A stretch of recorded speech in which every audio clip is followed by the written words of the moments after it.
Welcome. Thank you all for coming. My job is to introduce Michael Lerner. Michael is a dear friend and a mentor of mine for 20 years, probably. He's the inspiration around a brand new website on cancer care called Beyond Conventional Cancer Therapies. It's hot off the press. It's an amazing place where you can go and find out almost anything about almost any cancer.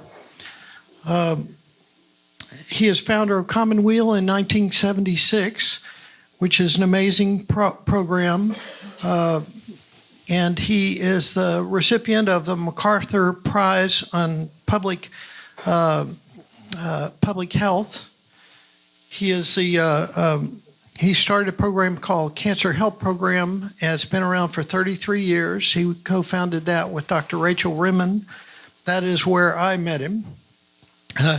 He is also the founder of our Healing Circles movement, which has been bubbling up around the world and around the country, and is bubbling up at this church at St. Paul's. We have many circles, healing circles here, and with that, I'll stop there. I could go on and on, but thank you, Michael, so much for coming back to Texas and being here with us. Thank you, David. Well, it's so good to be here at many levels. David, thank you so much for that introduction. You know, it's a funny thing. I live in a little town called Bolinas, just north of San Francisco. And I can't tell you how deeply at home I feel in Houston. And I don't know quite what it is, but I think one part of it is that Houston feels like the real world to me. And the left coast feels a little unreal sometimes. And the other thing that I appreciate deeply is that you're allowed to talk about God in Houston.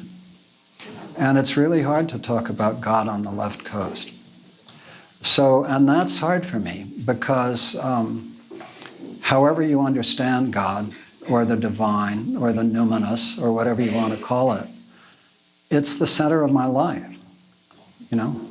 And so not to be able to talk about it is a bit of a challenge. So I feel like I'm here with my people, and particularly in this church, and particularly sitting in on Bill Curley's class, who I know a little bit but admire greatly.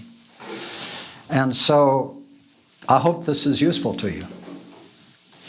I'm going to start. The person, Kalista, who did the introductions, mentioned that you're having a Jewish, Christian, Muslim conversation. So that opens it up for me to start with a poem from Ibn Arabi, who's the greatest Sufi mystic. The Sufi tradition is the mystical tradition of Islam. And his poem goes like this: "O marvel, a garden amidst the flames. My heart has become capable of every form. It is a pasture for gazelles and a convent for Christian monks, a temple for idols and the pilgrim's Kaaba, the tables of the Torah and the book of the Quran. I follow the religion of love. Whatever way love's camels take, that is my religion and my faith." I'll just say it once more. "O marvel, a garden amidst flames. My heart has become capable of every form. It is a pasture for gazelles and a convent for Christian monks, a temple for idols and the pilgrim's Kaaba, the tables of the Torah and the book of the Quran. I follow the religion of love. Whatever way love's camels take, that is my religion and my faith."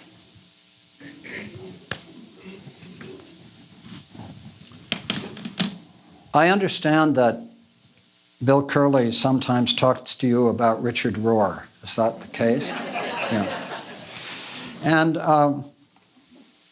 for those of you who don't know Rohr, He is a Franciscan friar based in Albuquerque and the founder of the Living School for Action and Contemplation. And I read his little email letter every single morning, and I share it with a friend of mine that I share my spiritual life with. And I thought, in honor of Bill Curley and in honor of the fact that so many of you know Richard Rohr's work, I would speak from Richard Rohr's work this morning and just see if we can deepen our own experience of his work. And I want to talk about Rohr's message on justice, his message on love, his core teachings, and his use of a psychological system called Enneagram to understand ourselves and others. How many of you are familiar with Enneagram here? Just, yeah, that's a nice number, but there are some who aren't. So I was amazed this morning at Rohr's letter, which Sunday, October 14th, which was titled, "Persecuted for My Sake." And it starts with a quote from Matthew 5:10 in the translation called The Message. "You're blessed when your commitment to God provokes persecution. The persecution drives you even deeper into God's kingdom. And know that you are in good company. My prophets and witnesses have always gotten into this kind of trouble." By the way, my hands shake a lot, so it's not Parkinson's, it's called benign tremor. And so I just wanted you not to be, if this is what God gives me to deal with, it's a piece of cake. So, I just want to let you know I'm turning 75 this month, and I just give praise that, my handshake as what I'm dealing with. So Rohr then goes on after that message from Matthew. "Today, Oscar Romero will be named a saint by the Catholic Church. As Archbishop of San Salvador for the last 4 years of his life, Romero was a strong voice for the anonymous poor of El Salvador and Latin America. When he preached in the cathedral," and I'm edited this a little bit so that it works better. "When he preached in the cathedral on Sunday mornings, the streets were empty and all the radios were on full volume to hear truth and sanity in an insane and corrupt world. Romero suffered with and for those who suffered. His loving heart shines through his homilies. These are the examples. 1, the shepherd must be where the suffering is. 2, my soul is sore when I learn how our people are tortured, when I learn how the rights of those created in the image of God are violated. 3, a gospel that doesn't take into account the rights of human beings is not the authentic doctrine of Christ, but rather simply an instrument of power. We don't want to be a plaything of the worldly powers. Rather, we want to be the church that carries the authentic, courageous gospel of our Lord Jesus Christ, even when it might become necessary to die like he did on a cross." In his homily on March 23, 1980, the day before he was murdered, Romero addressed the Salvadoran military directly. "Brothers, we are part of the same people. You are killing your own brother and sister peasants. When you are faced with an order to kill given by a man, the law of God must prevail. The law says, 'Thou shalt not kill.' No soldier is obliged to obey an order against the law of God. No one has to obey an immoral law. And it is time that you recover your consciences. In the name of God, then, in the name of the suffering people whose laments rise up to heaven every day more tumultuously, I plead with you, I pray you, I order you, in the name of God, stop the repression." The next day, following his sermon, a U.S.-supported government hit squad shot him through the heart as he stood at the altar. Only a few weeks earlier, Romero had said, "I have often been threatened with death. I must tell you as a Christian, I do not believe in death without resurrection. If I am killed, I shall rise in the Salvadoran people. I say so without boasting, with the greatest humility. A bishop will die, but God's church which is the people, will never perish. Romero's epitaph read, sentir con la iglesia, to be of one mind and heart with the church. This was his episcopal motto, his promise to share the suffering and strength of the people he served. So, to me, that is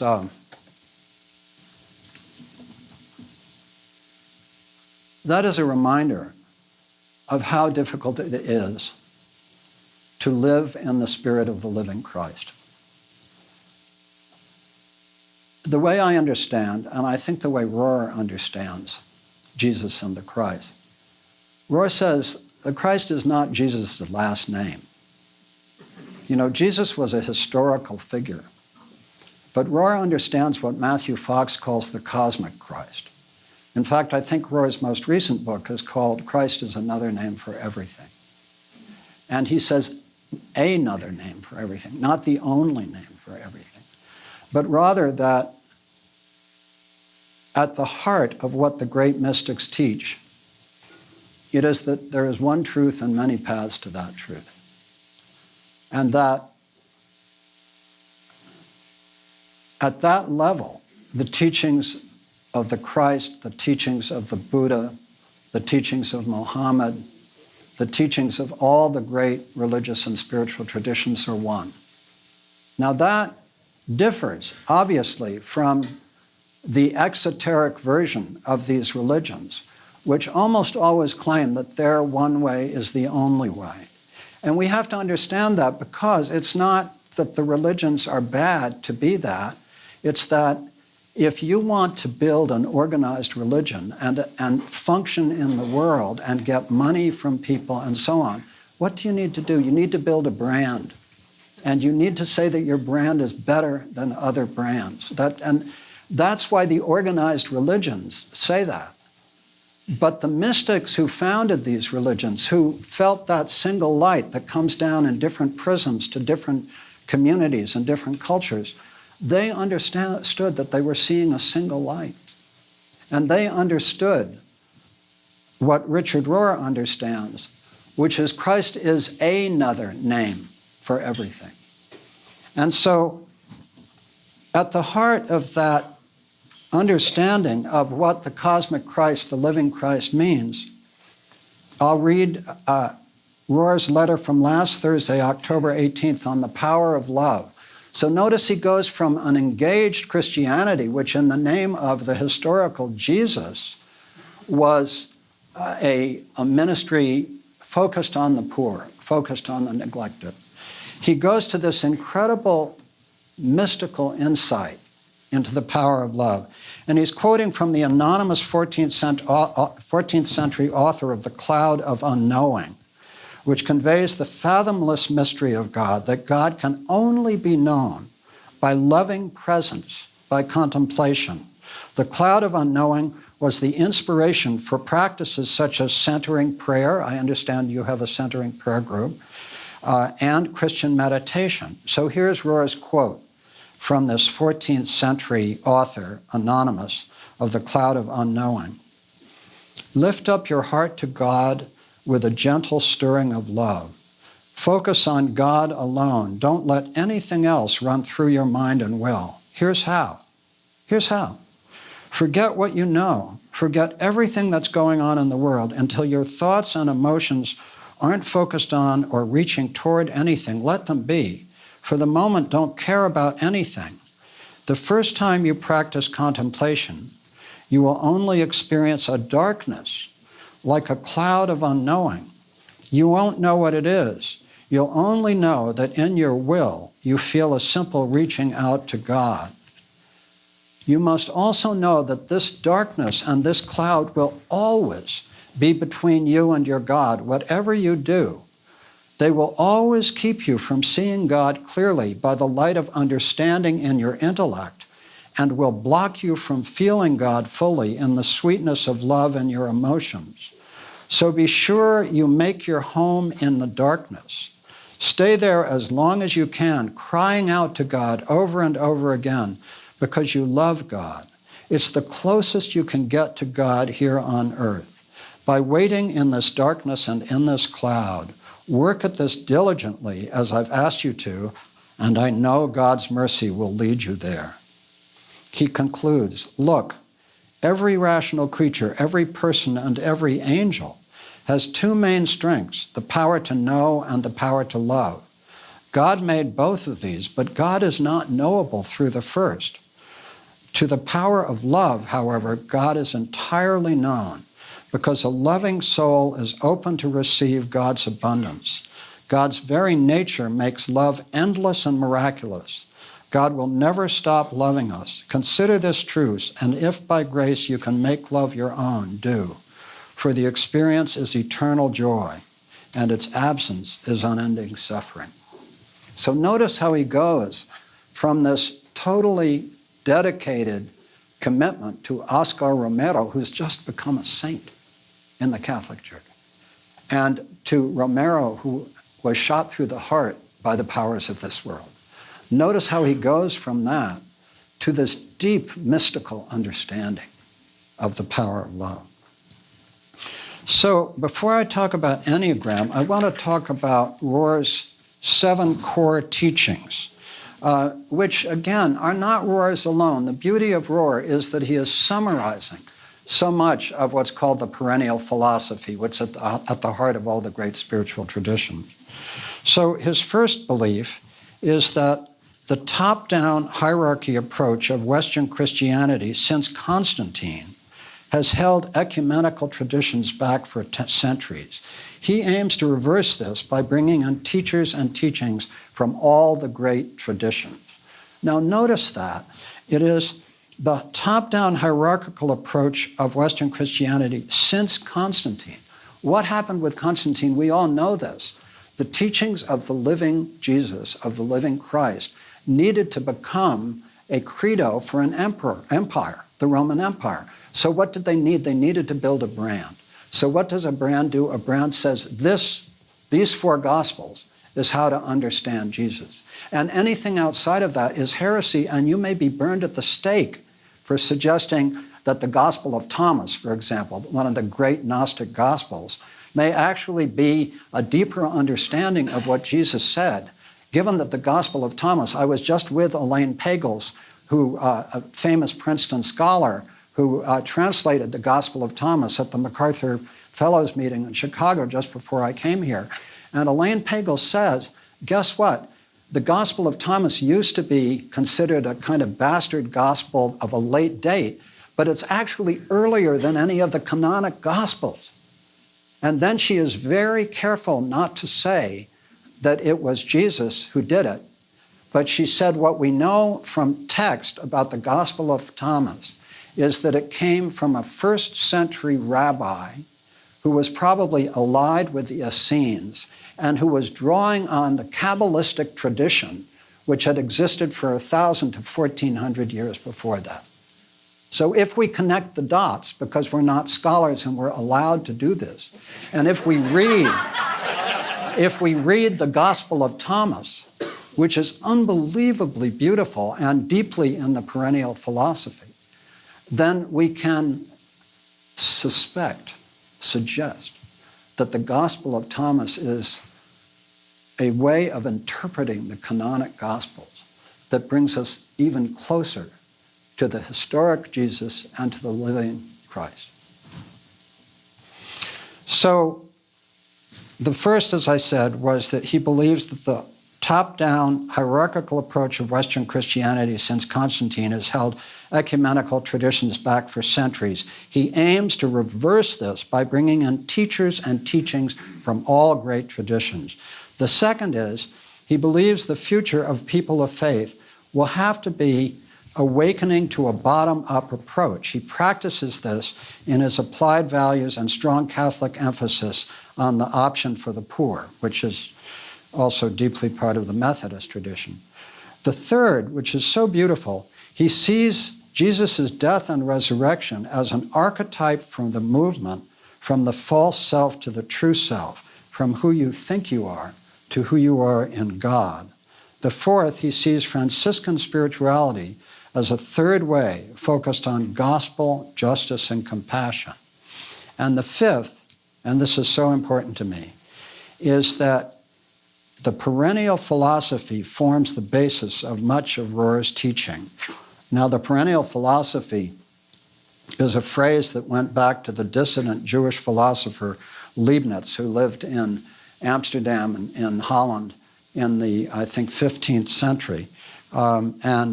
He was the first one to say, look, there's a core truth in all the religious and spiritual traditions. He was excommunicated by the Jews, and I believe remains excommunicated to this day. I mean, prophets are not treated kindly in general. But then that phrase was picked up by Aldous Huxley in his great book called The Perennial Philosophy, which he wrote at the end of World War II, and which I recommend to you. So the perennial philosophy holds that truth is one and paths are many. It holds that there is one light that comes down to all of us into all traditions and is refracted by our communal and personal prisms in different ways. That's the heart of my own belief. And by the way,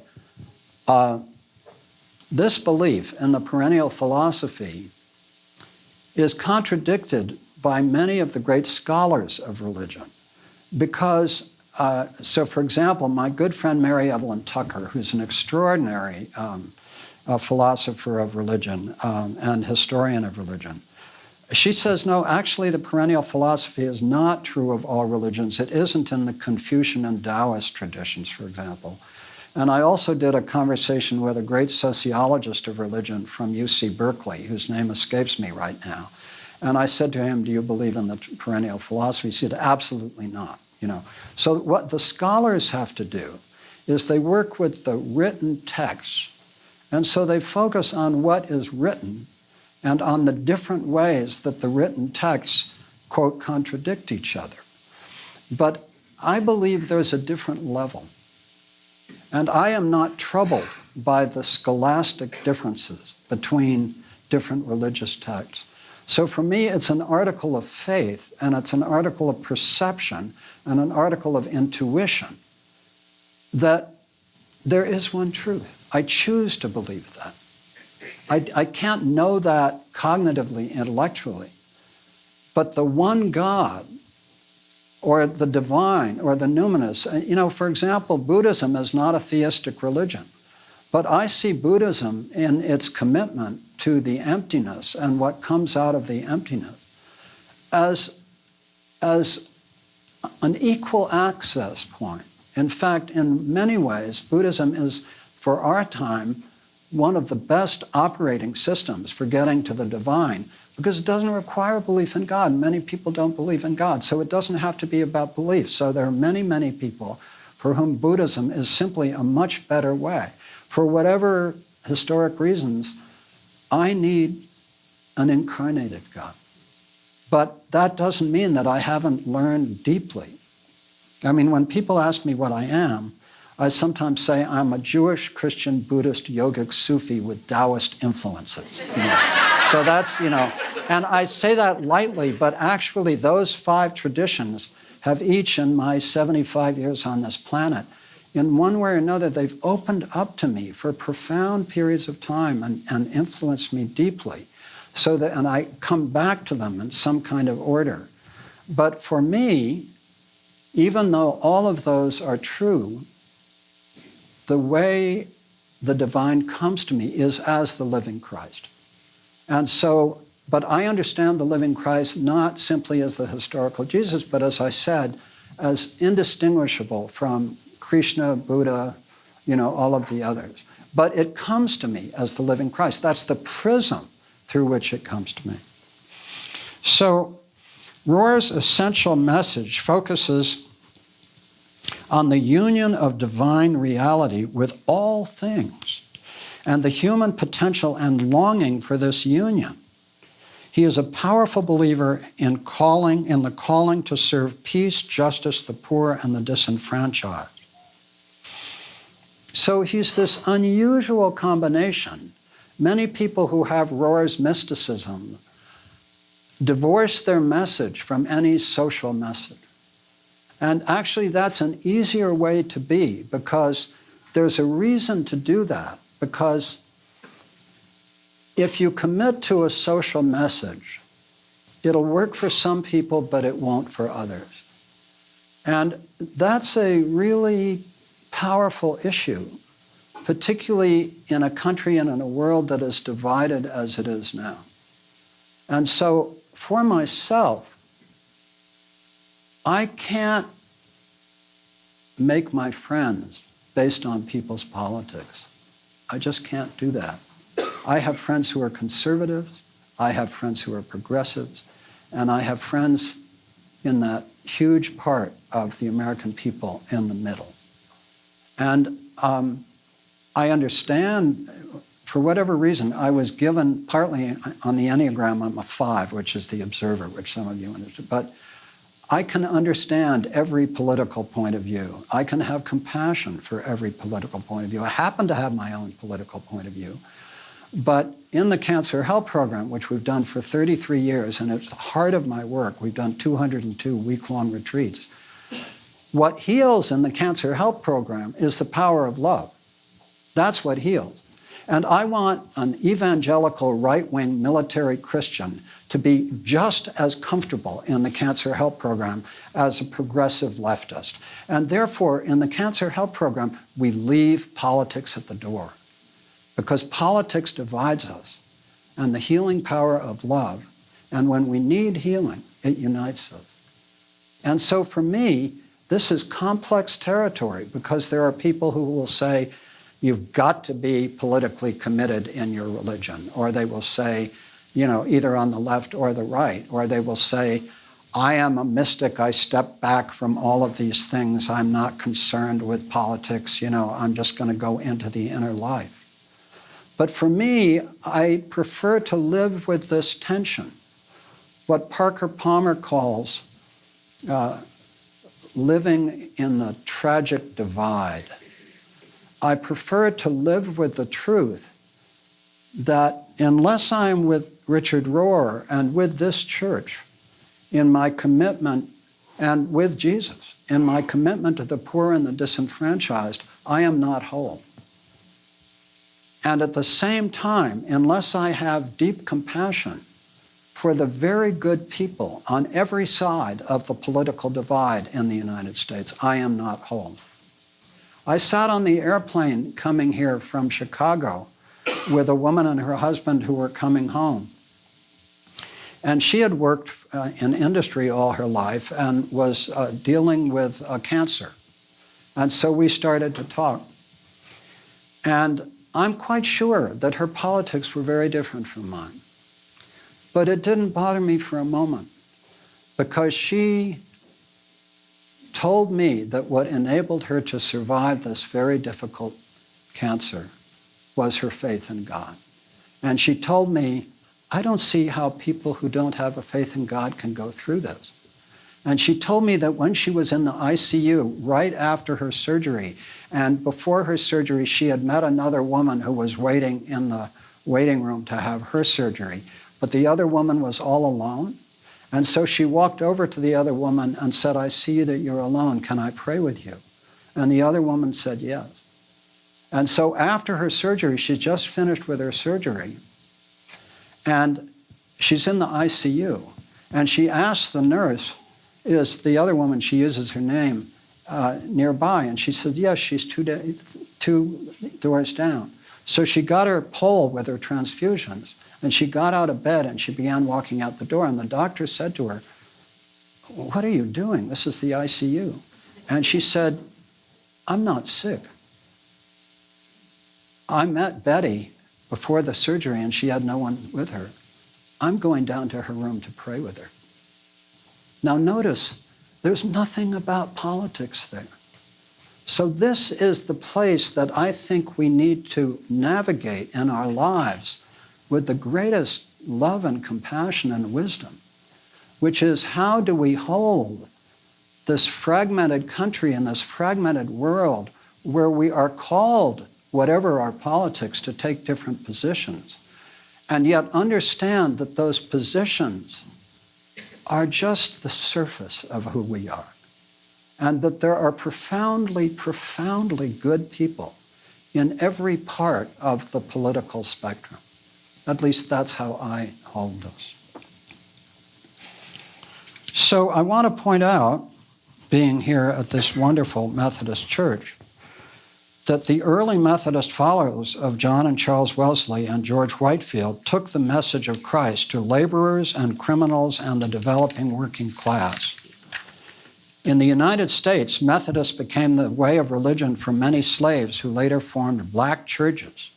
In other words, Methodists follow the teachings of Jesus and what Catholics call the preferential option for the poor, which is one of the fundamental tenets of Catholic social doctrine.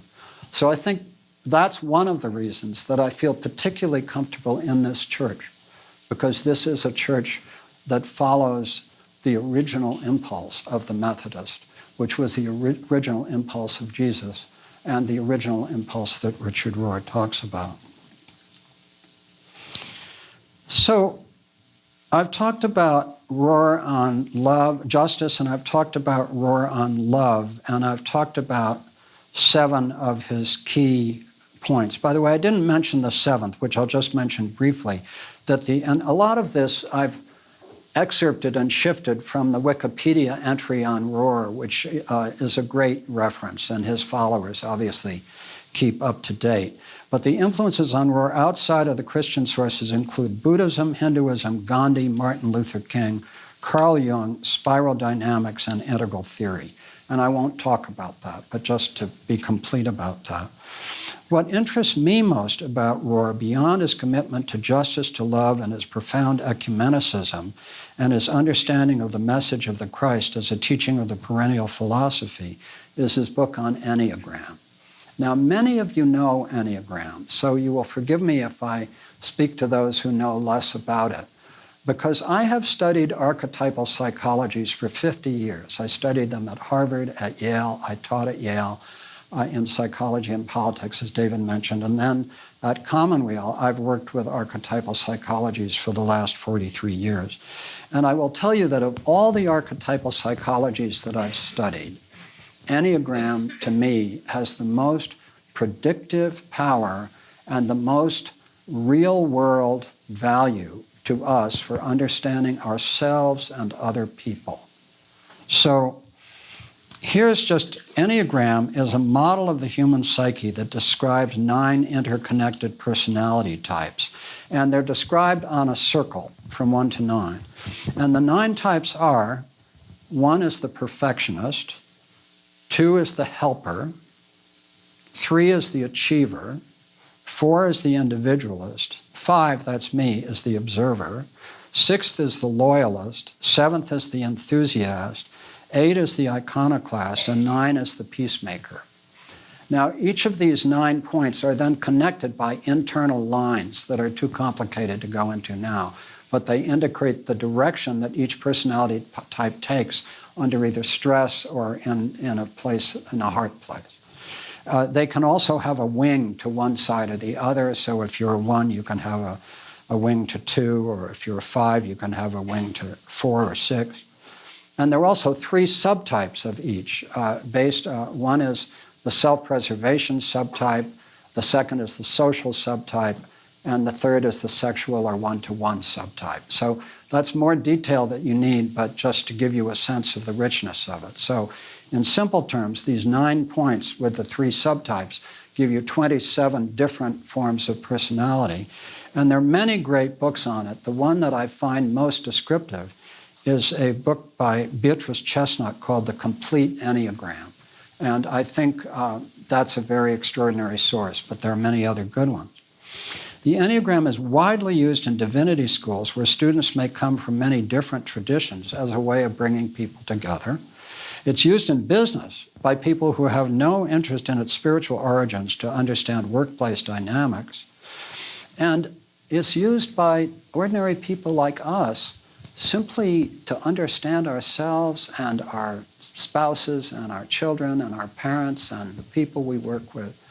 And for me, the beauty of Enneagram is that if I can understand what my wife's Enneagram is, or my son's Enneagram, or the people I work with, then when they're doing something that might otherwise annoy me, I can just look at my wife, who, by the way, is a 4, and I can just say, wow, there's the 4 archetype just working itself out.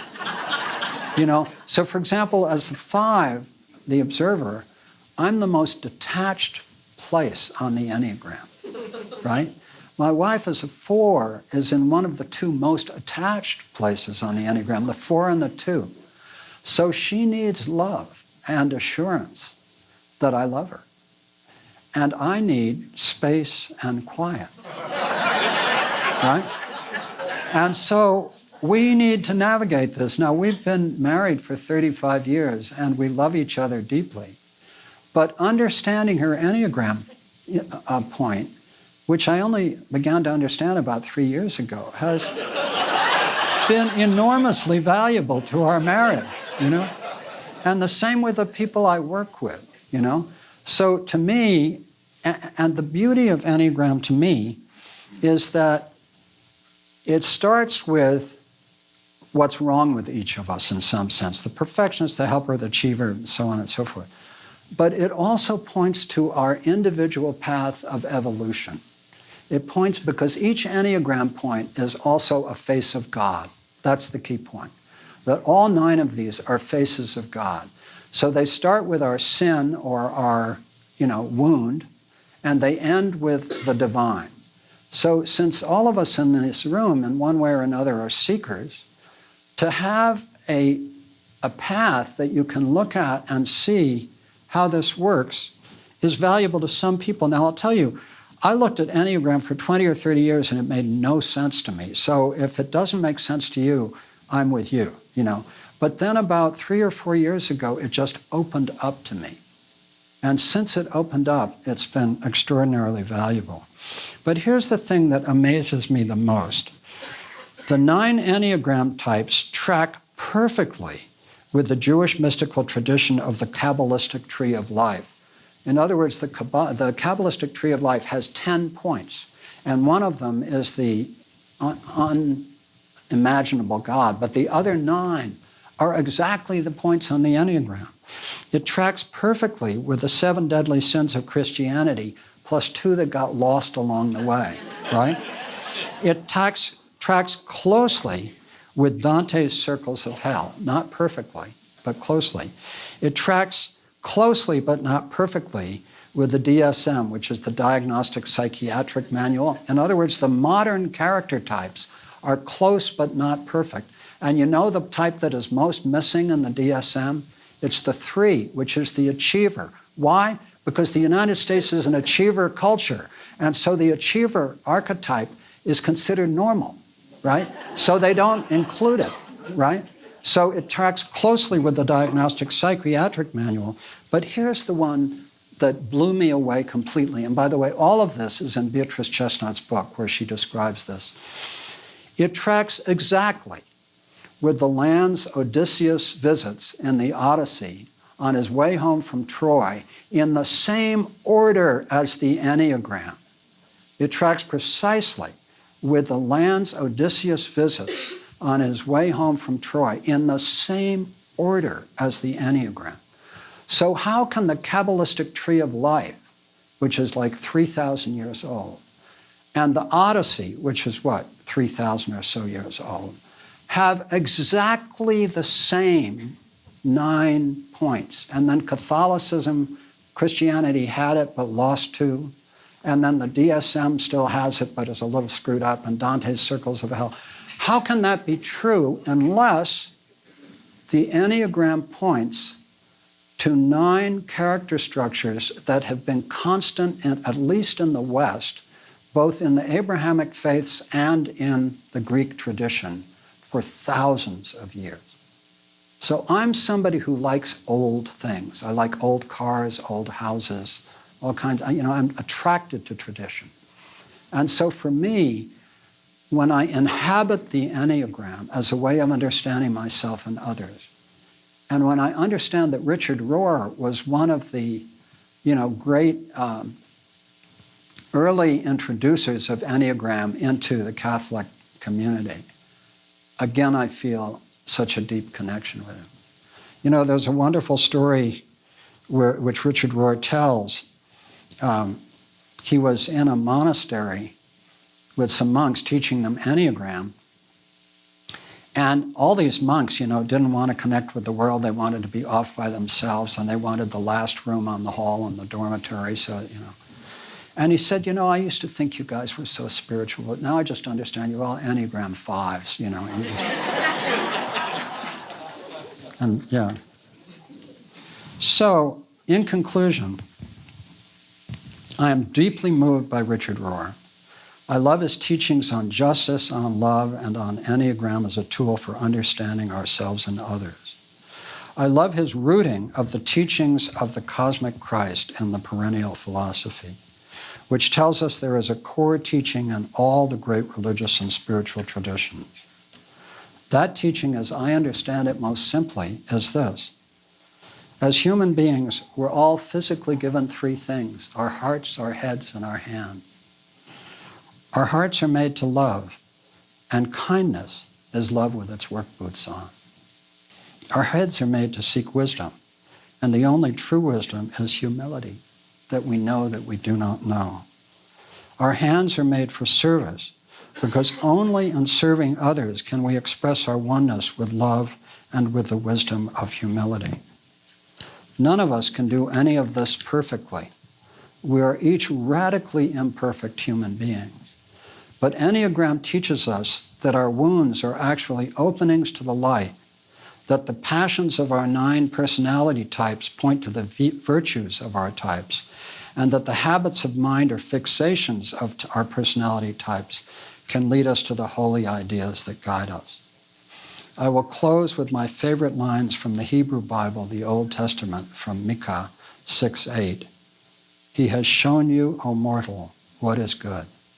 And what does the Lord require of you? To act justly, and to love mercy, and to walk humbly with your God. Thank you very much.